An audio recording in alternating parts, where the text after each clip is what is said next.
What's up, guys? Today I want to talk to you about how to turn and carve on your Onewheel. If you haven't seen my first video on foot placement, go back and watch that because today we're going to be building on all that and working our way up the body from the feet. So how does turning even work? Because when you first step on one of these things, it just seems like magic and sorcery that you can turn just by leaning to one side or the other. But it makes sense.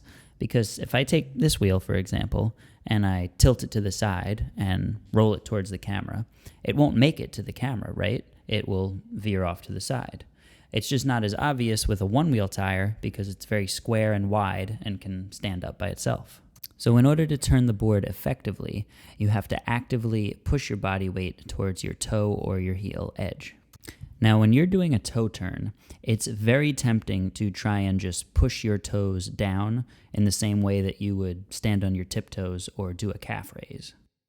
And this will work for slight turns at low speeds, but for sharper turns at higher speeds, it is going to be really ineffective at actually pushing weight down into your toe side, and it is going to be a huge strain on the muscles on the bottom of your feet.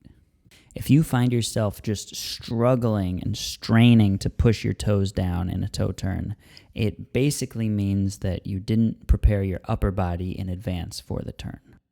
A much more effective strategy than trying to extend your toes down away from your body is to actually do the opposite with your ankle and hinge forward at the ankles, bringing your knees and thus your upper body more forward over your toes.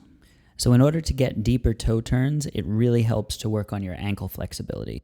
It's also important to realize here that knees don't twist. Elbows can twist, meaning that you can hold your upper arm completely still and twist your forearm independently. You cannot hold your thigh still and twist your shin. When your feet are stationary and you twist at the hips, your knees don't twist.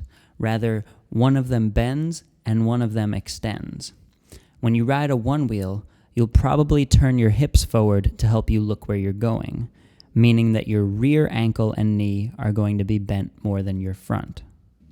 This means that the flexibility of your rear ankle is going to be a limiting factor in how far forward you can bring your knees over the toe side.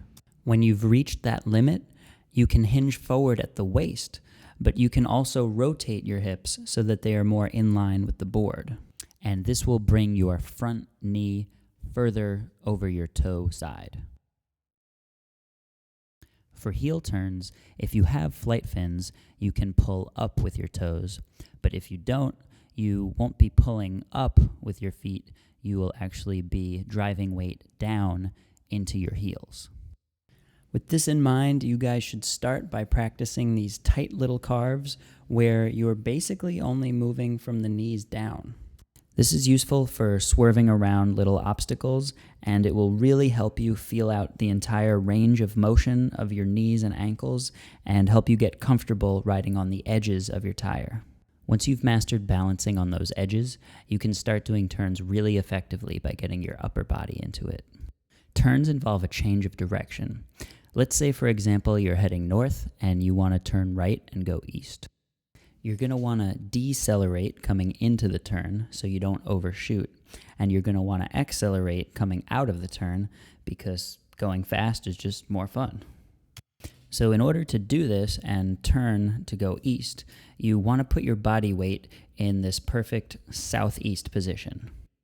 So if this is a heel turn, this is going to be easier if you ride with both feet pointing slightly forward because all you have to do is bend your knees and lean straight back in order to get in that southeast position.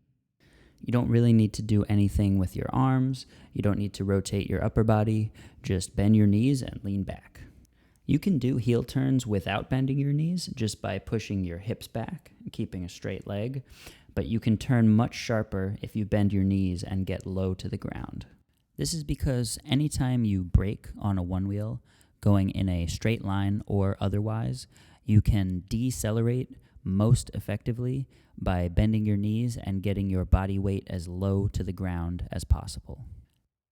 And I do want to mention that with sharp turns, where you're getting low to the ground, you do want to be careful that the road has enough traction that you don't slide out. I find toe turns to be a lot more complicated, but what you can focus on is leaning your front shoulder into the turn. This will help you rotate your hips and hinge forward at the waist so that you're not relying solely on the flexibility of your rear ankle. It may be tempting to avoid hinging forward at the waist and instead put your arms out over your toe side, but this is ineffective and leaves your arms unavailable for their most important job. Because arms are relatively lightweight, even pushing both of them out all the way is not going to have as much of an effect as hinging your torso just a bit. Your arms are much better at quick, reactive movements, like flagging out to regain balance after hitting an unexpected bump. You want them to be in a neutral position so that they can be used to move in any direction you need. If they're all the way out to one side, then you can't move them any further if you need to. That's all for this episode, so get out there, practice carving, practice turning, and try lots of different things to see what works for you. And of course, hit me with the comments and questions down below.